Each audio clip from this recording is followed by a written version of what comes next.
The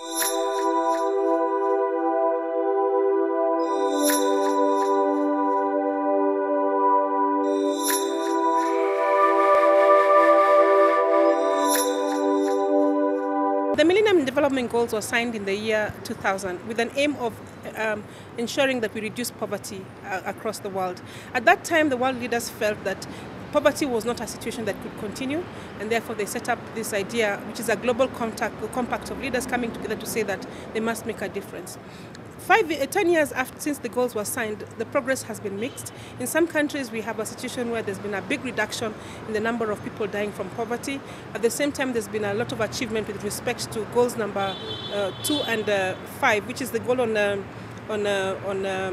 education and the goal on maternal health in some respect. However, in many countries across Africa, there's performance on the goal on gender has been very poor. There's a very limited representation of women in places in decision-making processes. At the same time, there's the issue of maternal health in some countries like Kenya has been seeing a reversed trend. Now, the role of religious leaders in this process has been very limited. I would like to say this is one area that has been a big disappointment.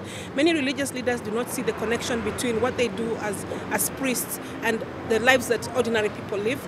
And as a result, they feel that if you get involved in advocacy initiatives, you'll be getting involved in politics. What I'd like to say, I would like to challenge religious leaders that life is about what is happening today, and they must get involved in dialogue and discussions on what is going on with respect to development.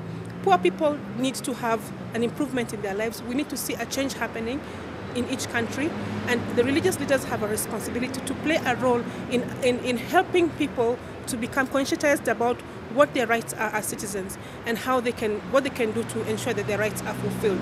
We must understand one thing, that politicians will always never will never do anything unless they are pushed to make it happen.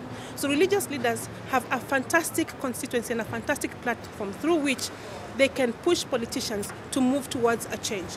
We know that especially the African politician will only move if he's given a real push, and the religious leaders must play their role in making sure that African leaders are doing the right thing for their citizens. So what is it that they can do? There are a couple of things, and I'd like to mention 3. One is religious leaders need to be creating awareness among their faithful about their rights and the responsibility of government. It is the responsibility of government to deliver development, and religious leaders must make this point to their constituents. Secondly, they must get actively involved in monitoring what the government is doing at the grassroots. Many times the government allocates resources to grassroots projects, and religious leaders must take an interest what exactly is happening at the grassroots level. For example, in cases where governments are giving money for constituency development funds, religious leaders must take an interest about how much money has been allocated, how is that money being utilized, and is it having the required impact. So they must become active monitors of development processes.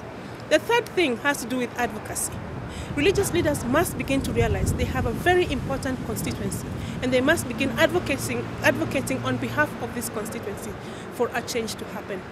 They have a big influence because they're able to meet their constituents on a regular basis, either once a week for the Christians, 5 times a day for the Muslims, once a week for the Hindus, etc. So they need to take advantage of this opportunity and use that fantastic constituency they have to advocate for policy change within government.